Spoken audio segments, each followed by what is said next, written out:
Nice thing for you to complain about affairs. Should you let a single minute go by without thanking heaven for having me for your wife?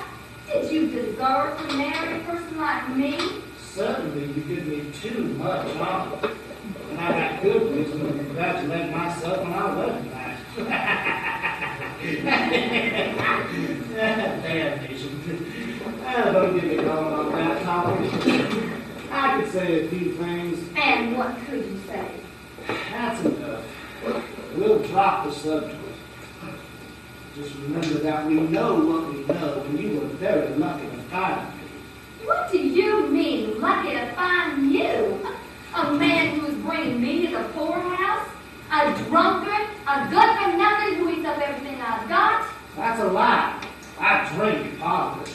Who is selling off bit by bit everything in the house?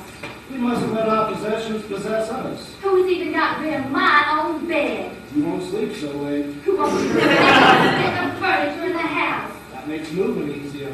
And who spends the whole day from morning till night drinking and gambling? Well, I hate to be blunt.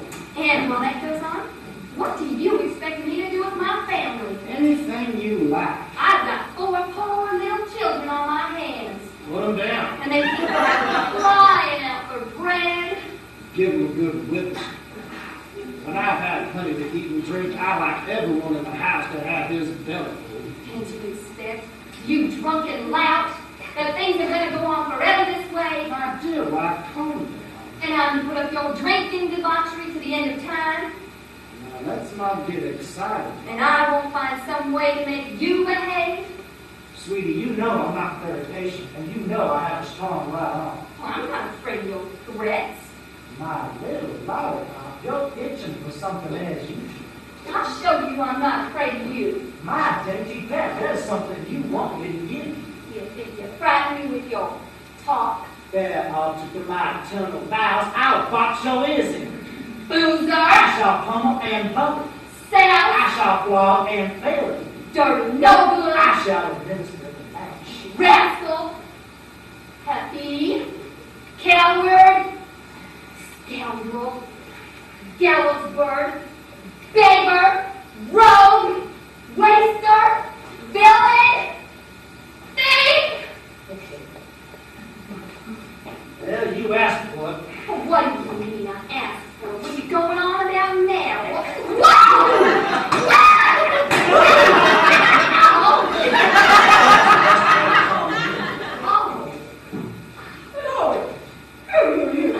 What's all this? Listen already. Confound the fellow for beating his wife that way. And supposing I want to have him beat me. Oh, well, then I do say money. What are you meddling for? Oh, I was quite wrong. Is it any business of yours? No, indeed. Will you take a look at this butterhead who wants to prevent husbands from beating their wives? I'm sorry? Do you have some interest in the matter? No, none at all. Then why do you stick your nose in? I'm sorry. It doesn't hurt you any. Quite right. And I'm not to be beaten. That's right. You're a fool to come meddling in affairs which are no business of yours. Oh, Michael, with all my heart, I ask your pardon. Go ahead, beat your wife. You see the blood. But I don't like it. Oh, well, that's it. I want to beat it if I want to, and I don't want to beat it if I don't want to. Oh, splendid. She's my wife. She isn't yours. That's right. You can't give me any orders. I agree. I don't need any help from you. Absolutely not. And you're an insolent meddler coming interfering in other people's affairs. Learn that Cicero says, put not the bark between thy finger and the tree. Huh? Whoa! Now you better run.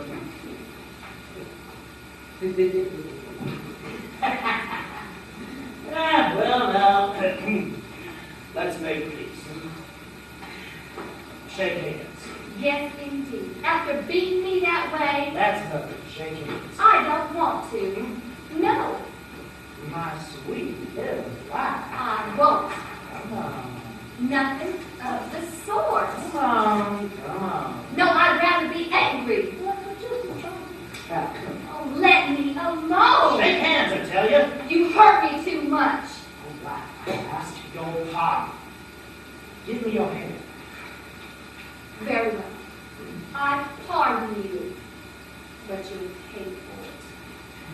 You're silly to take the matter seriously. Those little blabs are sometimes necessary in true friendship. And 5 or 6 good wallows between lovers stimulate affection. Now I'm off to the woods. I promise to bring in today more than 100 bones of kindling wood. Well, no matter how much I forgive, I can't forget how you hurt me. I'd like to find a good way to get revenge on him for that beating. I know that a woman always has to take revenge on her husband. That'd be too dang a punishment for that scalawag. I want a revenge he'll feel down to his bones. By gosh, by gum, ain't that a real job we took on? I'll be switched if I know how she's going to turn out. Well, cousin, what can we do? We have to help our cousin. And besides, we both have an interest in the recovery of his daughter. No doubt we'll get some good friends out of that. But it's been postponed by her illness. Worse will most likely be the leader. And he's free with his money. The person got me in the andre. You know, her father's always refused to accept him as a son-in-law. I wonder if I can't cook up some scheme to get my revenge. Oh, what kind of fool ideas Cousin Durante took into his noodle? Now the doctor said, oh, look, a tree. Well, sometimes, like just honey, a person finds unexpected help and often among simple people and in and out of the way. Yes, I'm going to get my revenge at any price. Those cudgel blows still smart, and I won't stand for them. Oh, gentlemen, I ask your pardon. I didn't see you. I was trying to think out an answer to some troubles of mine. Everybody has their troubles in this world. In fact, we're trying to find an answer to some troubles of our own. Oh, would it be anything that I could help you with? Maybe. We're trying to find a gift man, a special sort of doctor who might bring some relief to our cousin's daughter. She's been attacked by a disease which has suddenly deprived her of speech. The doctors have tried everything on her, but sometimes a person runs across people who possess special, wonderful secrets of nature. Certain special remedies which do a regular doctors cannot do. That's what we're looking for. Heaven inspires me with a great idea for getting revenge on my rapscallion husband. Gentlemen, you couldn't land on the best person to give you a tip. There's a fellow around here who is just wonderful for desperate cases. Can you tell me? Where can we find him? Oh, you can find him in that little wood over yonder. He's amusing himself by cutting wood. A doctor cutting wood? He himself by gathering herbs in it. No, he's a very peculiar man who enjoys doing that. He's queer, fantastic, crotchety. You'll never take him for what he is. He goes around dressed in funny old clothes, and sometimes he pretends to be ignorant. He keeps all his knowledge hidden, and he always hates to exercise the marvelous talents for medicine which heaven has given him. It's a remarkable thing how a smart man always has some fantasticality. Some little touch of folly mingled with their knowledge. Well, this man's folly is far greater than you believe. Why, sometimes it goes so far that he has to be beaten before he'll admit his abilities. And I warn you that if he's in the mood, you'll never make him admit he's a doctor unless you both take sticks and pound him well until he finally confesses when he'll hide from you at first. That's what we do around here when we need his services. What a strange folly. True enough, but afterwards, you'll see that he can do real marvels. What's his name? Scarnarelli. What's easy to recognize him? He's got a big red beard, and he wears a green and yellow shirt. Green and yellow. Yes. He's a doctor from Paris then. So is it really true that he's so clever as all of this? Why, he's a man who works miracles. 6 months ago, there was a woman here, given up by all the other doctors. Well, they thought she was dead and were getting ready to lay her out. This man I'm telling you about, he was dragged in by a brute straight. He looked this woman all over, put a little drop of something or other in her mouth. Right away, she got up off her bed and started walking around the room as if nothing had happened. Aha! Must have been a drop of particle gold. Well, you may be right. And only 3 weeks ago, a 12-year-old boy fell down from the top of the belfry and landed on the pavement. Well, he broke his arms and his legs and his head. As soon as this man looked him all over, he put a And right away, that boy got right up and ran off to shoot marbles. Aha! Man must have the universal panacea. No doubt about it. By gee, by golly, that's just the man we're looking for. Let's go get him. We're much obliged to you for your useful suggestion. Oh, anyhow, remember the warning I gave you? Dad run to Dad blade. Trust us. If all he needs is a beating up, we've got the pig in the poke. We're very lucky to run into that conclusion. She really gives us some high hopes. Then down in my turn for since I've been gone. I heard something cutting wood. For you since I've been gone. Now he's singing. That's enough blood for a while. Let's take a little breather.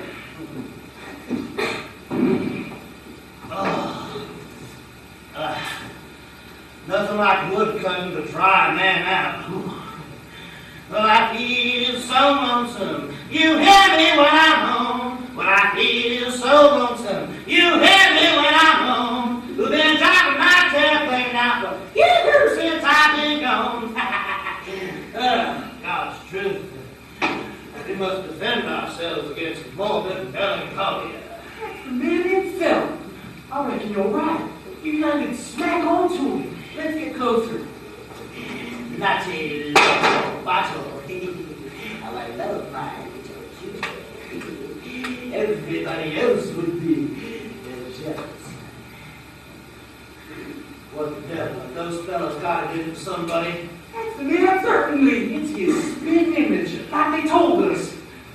They're whispering to each other. What's the idea?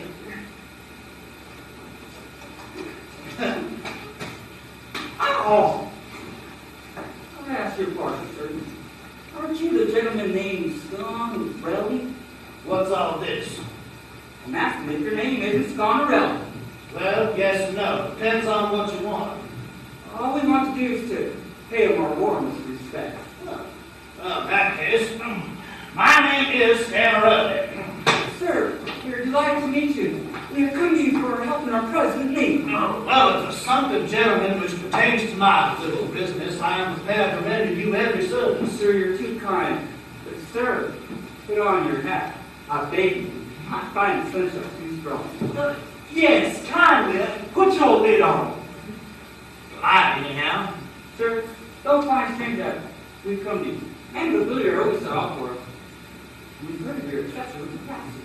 It is true, gentlemen, that I am probably the first man in the world in the kindling wood line. Ah, sir. I spare no pains or trouble. I go so far as to say that no criticism of my kindling wood is possible. Sir, that is not a question. But observe that I sell it at $10 for 100 sticks. We need to discuss that. I'm sure you can't have it for less. Sir, you've been informed. And if you have been informed, you know that that is the price. Sir, please don't be ridiculous. Well, nothing ridiculous about it. I can't take off a penny.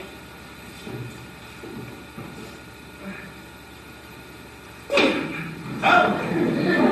On my conscience, that's the price you'll have to pay. Now, I'm speaking with all sincerity. I'm not the sort of man who would overcharge. I should have now I can make up all this fit. Why don't we so?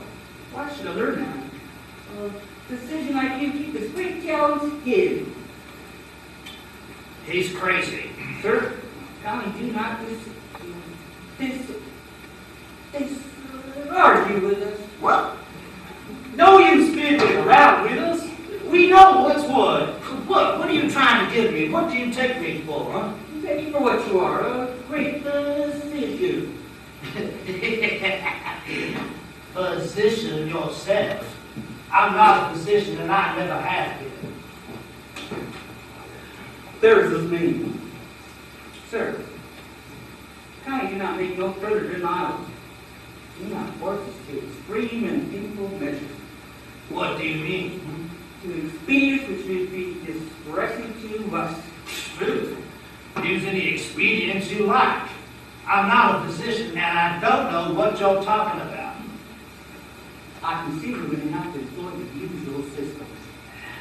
Once more, sir, I beg you to admit you are what you are. Gold ding, gold dime. No more messing around. Come clean and spit it out and say you're a dime.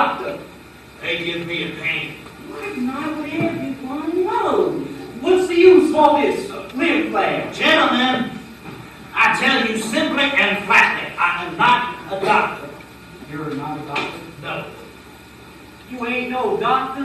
No, I tell you. Since you insist, we'll have to go through with it.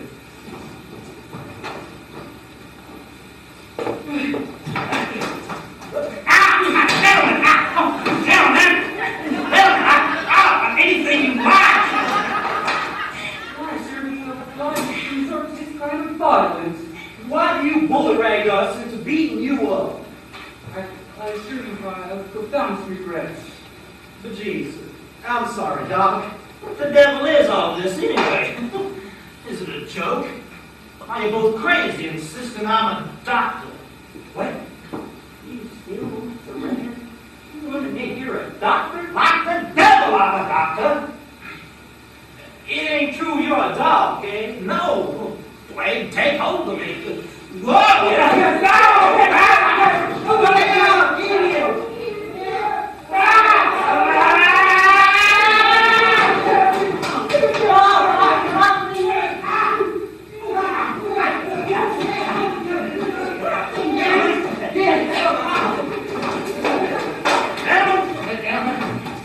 I'm a doctor, that's what you want.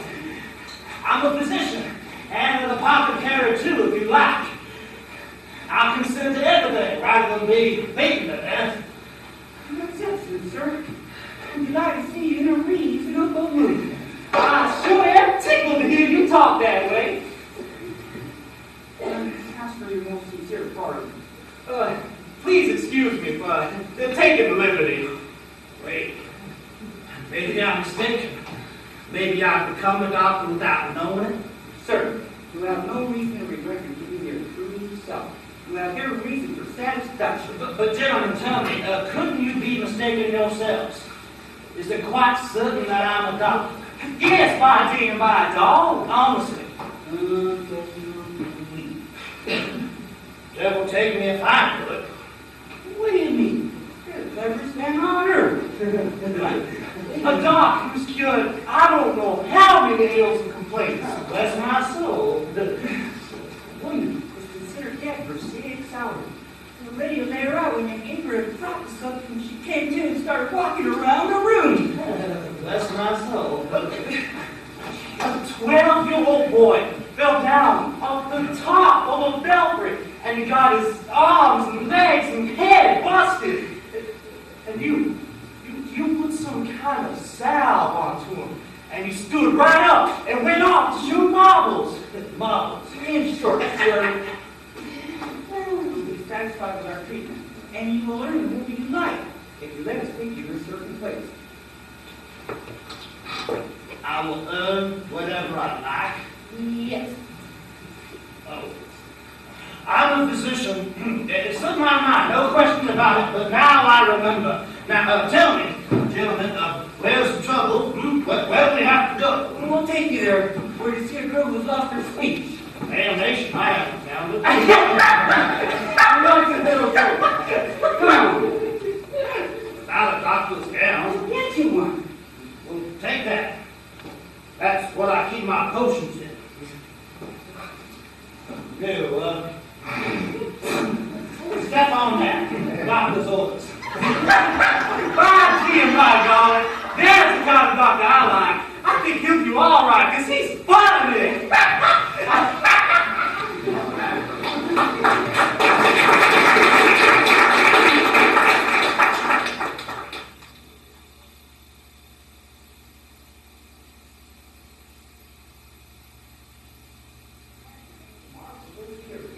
You even killed some? Oh, he's dead. Molière covered it, I told you. Sometimes he has some spells and his wits wander and he speaks specifically by himself. Yes, he likes to be funny and sometimes on the limited. You might say you've been hit on the head with an axe. But under it all, he's a man of remarkable knowledge. And sometimes he says some remarkable things.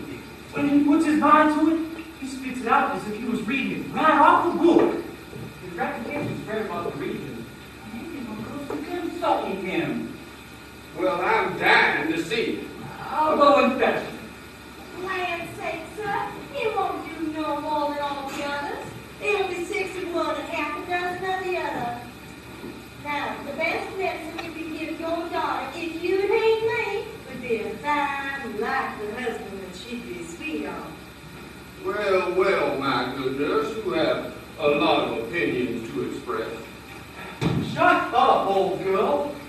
no call to stick your nose in.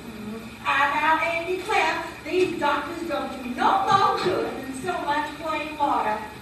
And your daughter needs more than rhubarb and senna. And it's her husband that's supposed to cure all a young girl's troubles. Is she in any shape now with her present affliction to be saddled with a husband? And when I proposed to marry her off, did she not oppose my wishes? Sure and certain she did. You wanted to rig her out with a husband she couldn't abide. Now, why couldn't you pick that young Leandra she was so crazy about? She would have been fine and obedient. No, but you take her right now, the way she is. You just wanted to give her to him. That Lambert is not the right man. He's much poorer than the other man. He does have a rich uncle, and he used to have. All these great expectations seem to me very chancy. There's nothing like having your own money in your own hands. It's very risky to rely on property which someone else intends for you. Death doesn't always listen to the prayers and pleas of the heirs, and the man has time to starve while he's waiting for somebody else to die so that he may live his own life. Well, I've always heard folks say it's better to be happy than rich. Fathers and mothers have got that confounded habit of always asking, well, how much has he got? How much has she got? Old Uncle Peter married his daughter Seminary off the big Thomas because he had a quarter of a baby more than young Robin whom she'd set her heart on. Now the poor critter's as yeller as a woman. She ain't been held her children since. Now there is a fine example for you, sir. All we've got in this life is our pleasure. I'd rather my daughter have somebody to keep cotton to than have all the balls in the bow. Pest and plague. My good nurse, how your tongue runs away with you. Silence, please. You take too much interest in my affairs and you'll curdle your milk. By heck and by heck, shut up. You're too fresh and puffy. Cousin Kip ain't got no call for your advice. He knows what he's got to do. You stick to giving the baby a good suck and don't go in for argufying. Cousin Kip is the father of his own daughter, and he's got sense enough to see what's good for her. Easy there, take it easy. Cousin, I want to multiply her a little and teach her fitting respect. Yes, but you don't need such vivid demonstration. Sir, prepare yourself. There's our doctor coming in now. Sir, I am delighted to see you in my house. We are in great need of your services. Hippocrates says that we should both put on our hats. Hippocrates says that? Yes. In what chapter, if you please? In his chapter on hats.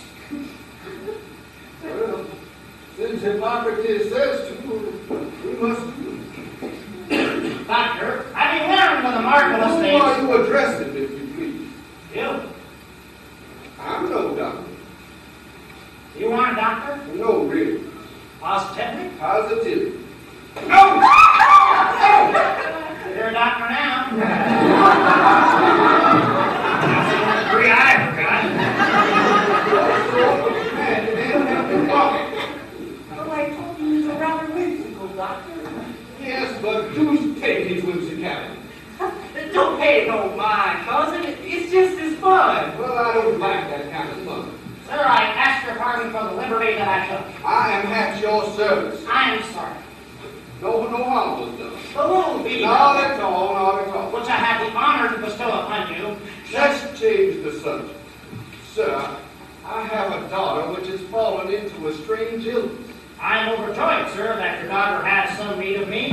I could go further and wish with all my heart that you also needed me, you and your entire family, so that I might give evidence of my eagerness to be of use to you. I am much obliged for your kind attentions. I assure you, I speak with the utmost sincerity. You do me too much honor. What's your daughter's name? Lucinda. Lucinda. There's an excellent name for medication. Lucinda. I'll go see what she's doing. Who's that big, fine woman over there? Oh, that's the wet nurse for my small boy. Pest and pox. What a handsome article. Wet nurse? Charming wet nurse? All my medicine is the very humble slave of your wet nursery. I should like to be the fortunate little babe who is imbibing the milk of your good graces. All my remedies, all my knowledge, all my capacities are at your service. With your kind permission, Doctor, sir, leave my wife here, if you please. What? She's your wife? Yes. Oh, really? I didn't know that. But I'm delighted for her to love you to know. Take it easy, if you please. I assure you that I rejoice that we are thus bound together. I felicitate her for having such a husband as you, and I felicitate you for having such a modest and beautiful wife. And simple rest. By God, by gravy, no more compliments, I pray, and please. Don't you want me to rejoice with you about your happy marriage? With it all your life, but with my wife, you need to be so dumb polite. But I'm equally concerned with the happiness of both of you. If I can embrace you to demonstrate my joy, well, I must, in all fairness, make the same demonstration to her. By Jesus, Doctor, what a lot of black. Yeah. My daughter will be here in a moment. I wait her, sir, with all my medicines at hand. Where are Here. they? Very good. But as I take a deep interest in the entire family, I must test your nurse's milk, and therefore, I must examine her breast. Not on your life. We won't have no truck with that. It is a physician's business to inspect the nurse's breasts. None of that business here, thank you kindly. Are you so brazen as to oppose a medical man? Out away! I don't care. I shall give you a case of fever. Ow! Ain't I big enough to take care of myself if he tries to do something that ain't right? I don't want him to go pawing you like that. Shame on the jealous rascal. Well, here comes my daughter now. Is this the patient? Yes, sir. She is my only daughter, and I should be heartbroken if she should die. She better not. She can't die without a doctor's prescription. Come, bring the doctor a chair.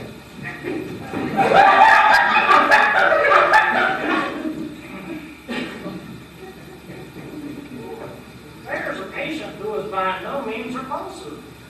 I think that a sound man could put up with her very nicely. Sir, you made her laugh. Excellent. When the doctor makes the patient laugh at him, that's a very good sign.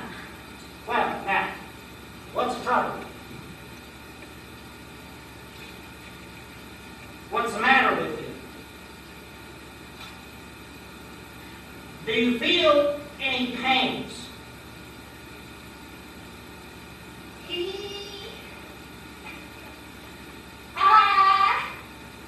What did you say?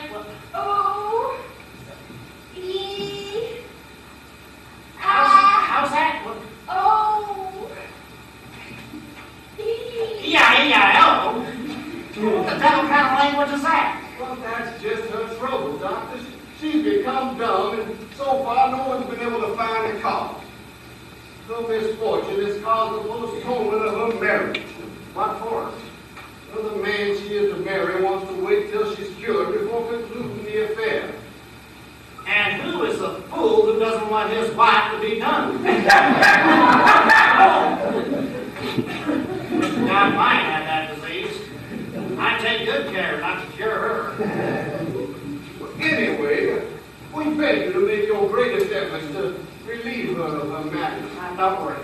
Tommy, does this illness distress her very much? Very much. Good. Does she feel much pain? Yes. Splendid. Does she go, you know where? Yes. Copiously. As to that, I am unable to say. The results are salubrious? I am unfamiliar with such matters. Give me your arm.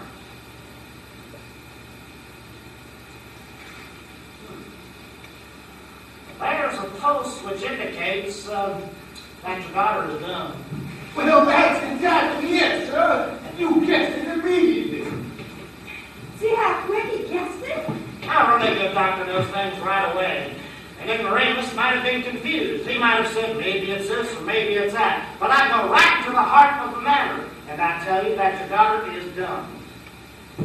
Well, yes, but I wish you could tell me how this comes about. Nothing is easier.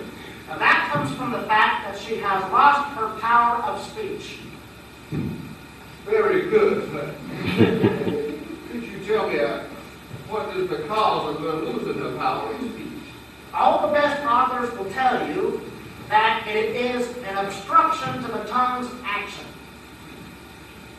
But further, what is your opinion about this obstruction to the tongue's action? Aristotle, on that head, says some very fine things. I'm sure of it. Oh, he was a big man. Assuredly. A very big man. Bigger than me by so much. Anyway, to return to this diagnosis, I maintain that this obstruction to the tongue's action is caused by certain humors, which we scientists call peccant humors. Peccant. That is to say, peccant humors.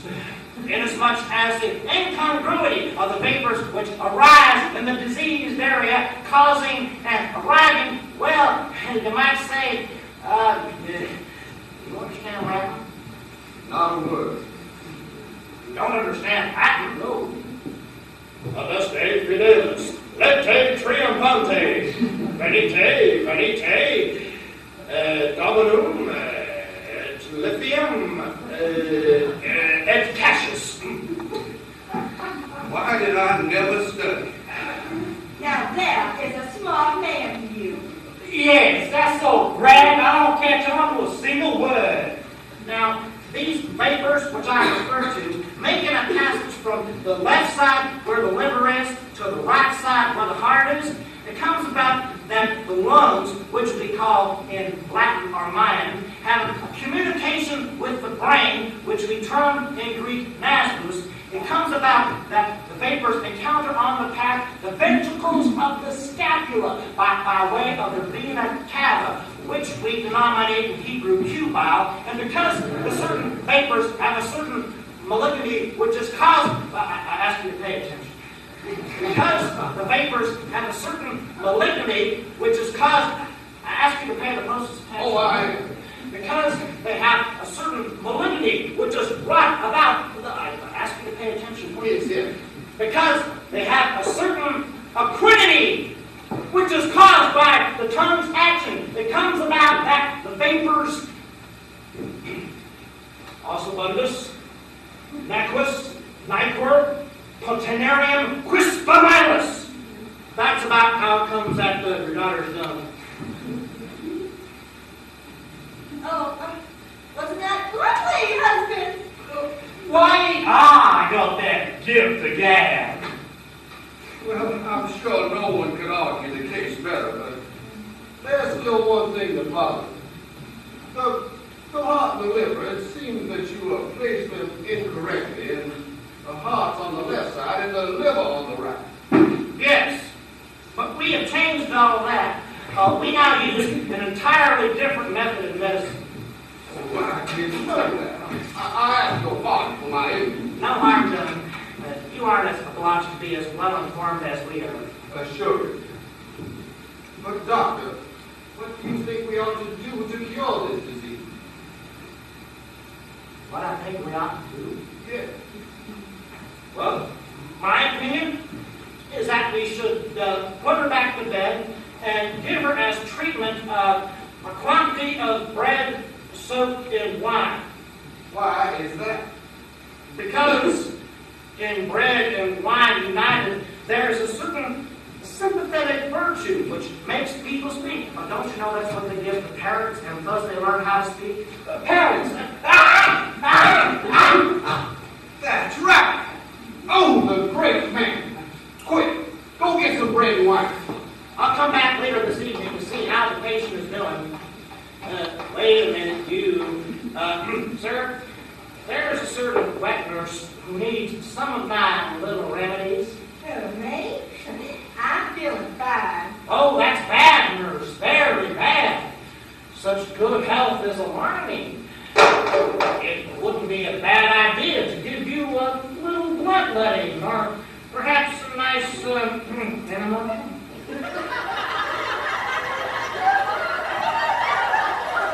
Doctor, that's one thing I don't understand. Why should a man need bled when he isn't sick? Never mind. It's a very salutary system. As we drink for fear of being thirsty, we should be bled for the illness which hasn't yet arrived. That's preventive medicine. Now, I don't want none of that. I'm not turning my body into no drugstore. You're rebellious toward medicine, but we'll get you down in the end.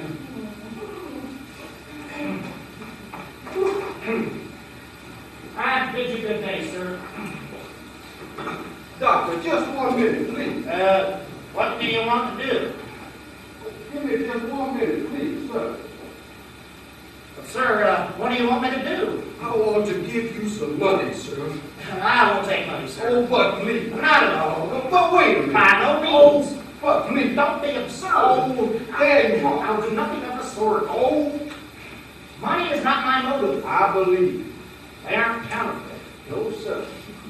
I am not a mercenary physician. I believe you. I don't seek personal advantage. I never had any such idea. Well, not so bad. Not so bad. Only, sir, I've been watching my time to see for a long time. I've come to employ your. That pulse is very bad. I'm not sick, sir. That's not my reason for coming to you. Well, if you aren't sick, why the devil didn't you say so? Please, to put it briefly, my name is Leon, and I'm in love with Lucinda. You need to examine me. Since I have no access to her because of her father's animosity, I've ventured to ask you to aid in my love, and to pay a little favor. To give me the chance to say to her a few words on which my happiness in life absolutely depend on. What do you take me for? How dare you address yourself to me to aid you in a love affair and to degrade the dignity of a physician to such base employments? Sir, please, don't make so much noise. I'll make all the noise I like. You are an impertinent puppy. Down, sir. A blundering fool. Easy, sir. I'll show you that it is the height of insolence to even make such a proposition. But, sir. Actually, I'm not referring to you personally. For you're a good fellow, and I would be delighted to do you a service. But there are some impertinent puppies around who misjudge people entirely, and I really grant that that sort of thing makes me angry. For the liver. Not at all, not at all. Now, what's the story? You must know that the illness you're trying to cure is only pretending. Doctors have argued about it in new form. They have given their opinion. Some say it comes from the brain, others from the testes, or the liver, or the spleen. But the fact is that love is the root cause, and that Lucinda is indebted to wicked only to escape a threatening marriage. I'm afraid we may be overseeing this. Let us leave this spot and I'll tell you as we call what I want from you. Let's be on our way, sir. You've given me an almost inconceivable sympathy for your love. The patient will either die or she'll be yours. Or I'm no doctor.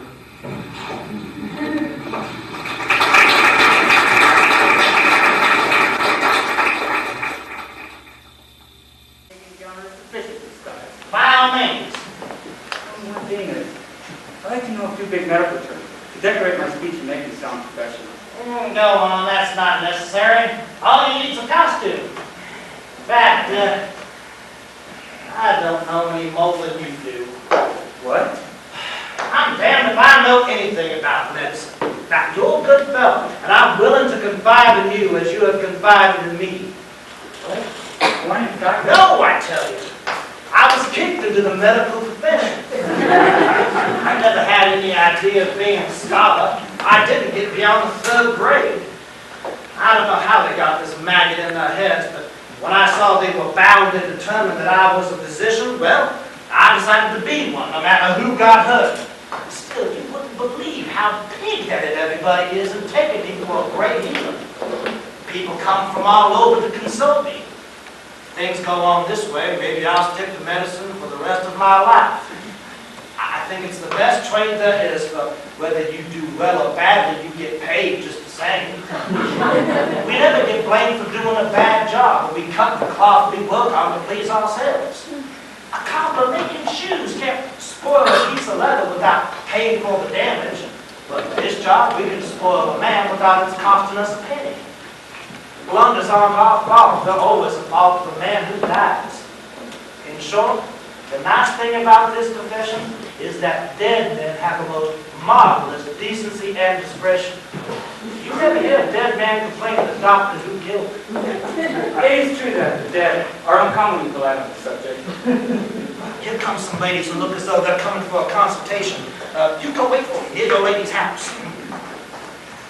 Doctor, sir, me and my daughter come to see you. Well, what's the matter? Her poor father, his name is Perot, he's been sick in bed now going on 6 months. And what do you expect me to do about it? We'd like for you to get some time to do anything for the cure. Well, first I'd have to know the kind of illness he has. He's sick with hypocrisy, sir. Hypocrisy? Yes, I mean, he's all swollen up, and then you tell he's got a lot of seriosities inside. His liver, his stomach, his spleen, and that, whatchamacallit, just making water instead of blood. Every 2 days he gets the fevers and the shakes, the lassitudes and miseries in his leg muscles. You can hit it in his throat like the choke. Every now and then he gets the syncopations and compulsions. So I'm fearing he's going to pass away. We got in our goods apothecary pardon the expression. It's giving him lots of medicines. And I paid out more than $12 in enzymes, begging your pardon, and sedatives to make him set better.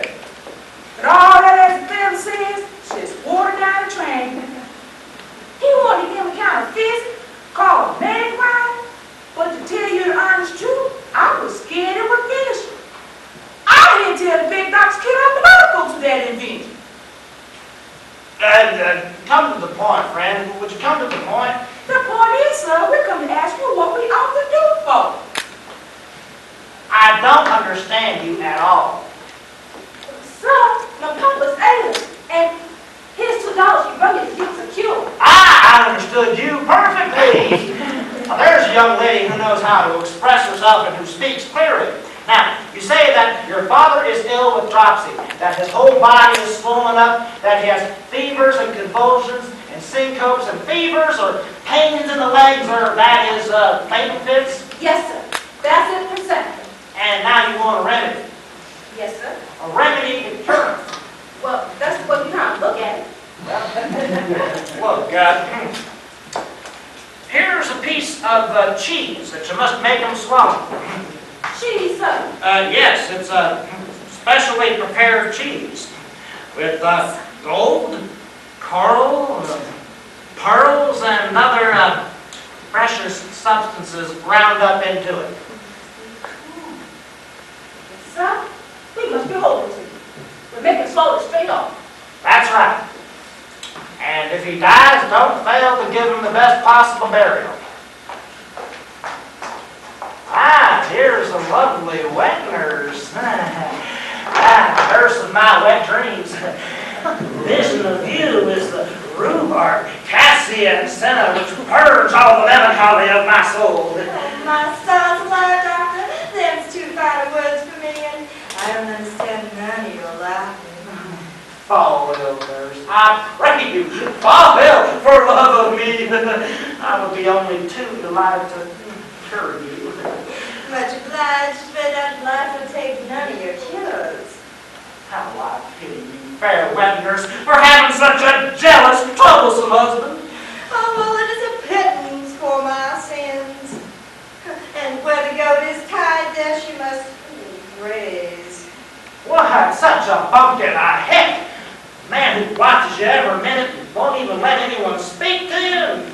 Well, that's just a sample of his jealous tongue of mine. Is it possible that a man could have so base a character as to mistreat a person like you? Huh, sweet wet nurse, I know some people not very far from here who would think themselves lucky to even kiss the sweet utensils of your trade. How could it happen that such a beautiful creature like you should fall into such hands as his? Ah! That such a brutal, stupid, foolish rock, such a fool, I'm sorry, nurse, if I speak in this way of your husband. Oh, well, sir, I know he deserves all of them names. Yes, certainly, nurse, he deserves them. He further deserves that you place a certain adornment on his brow to punish him for his suspicions. It is true if I just thought about it. He might drive me to some pretty goings-on. You wouldn't do badly to revenge yourself on him with someone's help. He's a kind of man, I tell you, who deserves exactly that. And if, fair wet nurse, if I were lucky enough to be chosen as the instrument.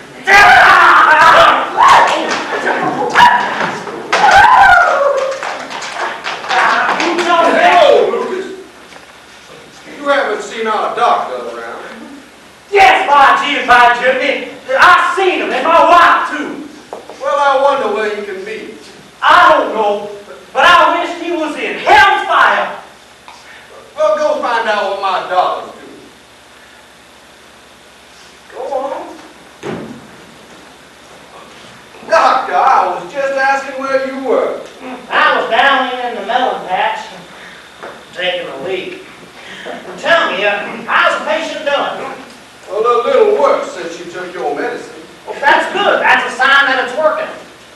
Well, while it's working, I'm afraid it will undo her completely. Now, don't worry.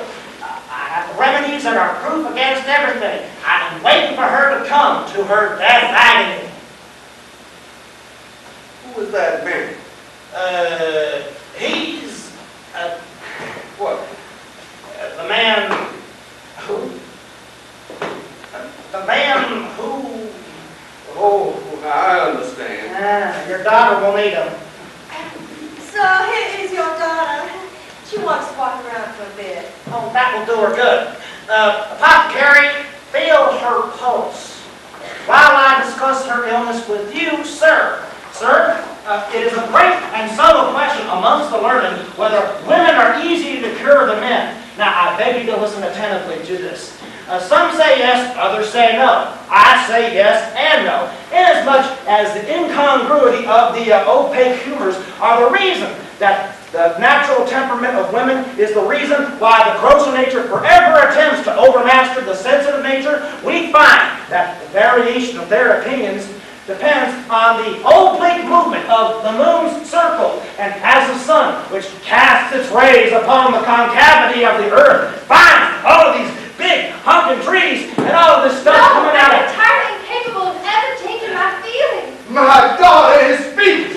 Oh, the power and the remedy. Oh, doctor, the wonderful doctor, I am forever indebted to you, sir. How can I repay you for your service? This is the case which has caused me a lot of trouble. Yes, Father. I have recovered my power of speech, but I have recovered it in order to tell you that I will never have any other husband than Leandre.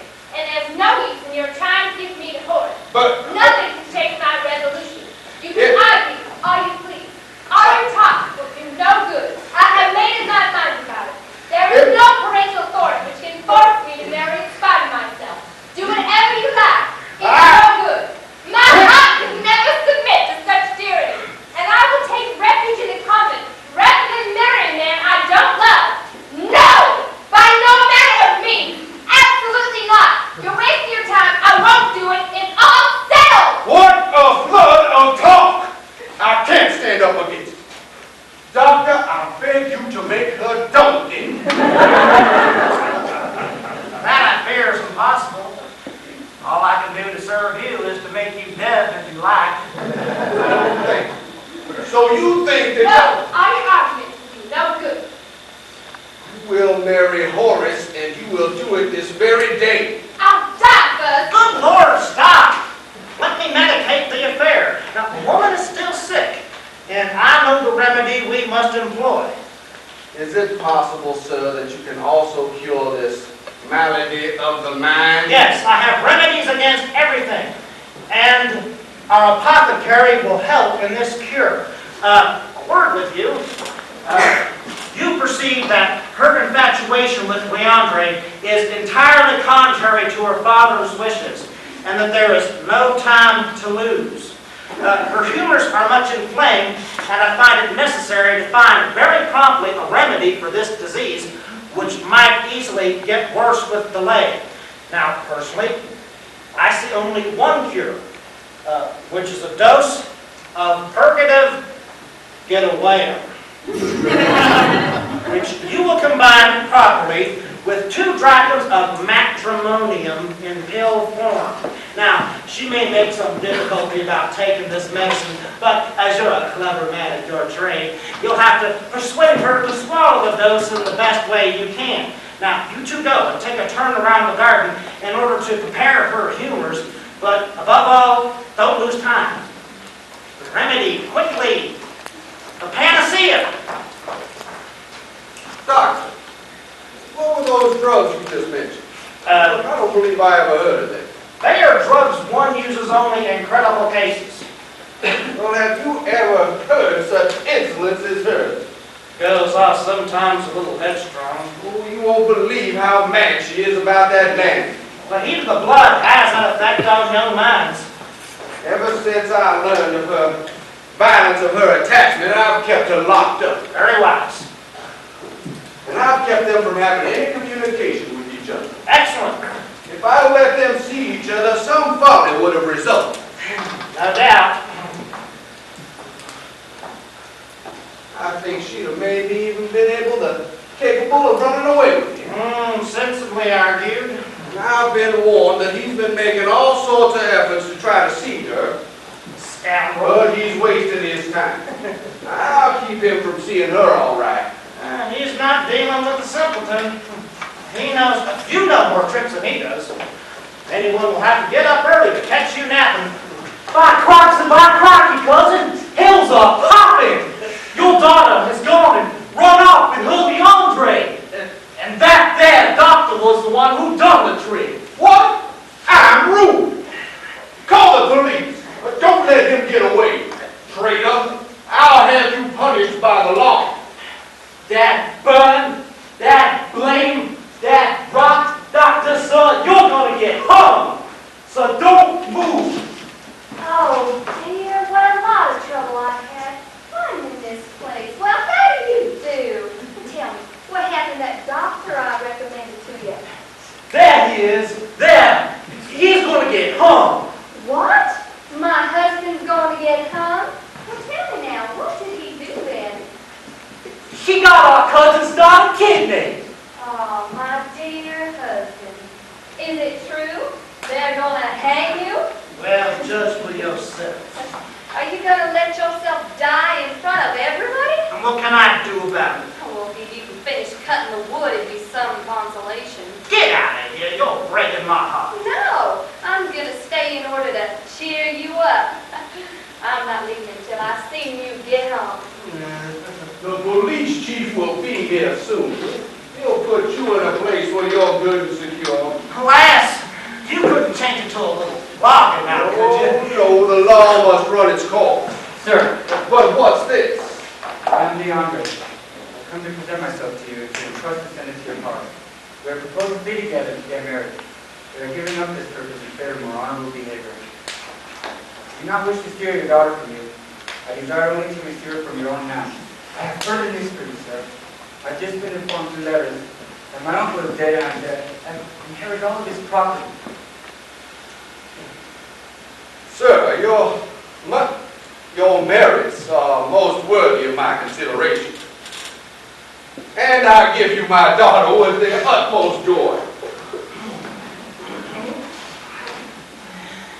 The art of medicine had a narrow escape.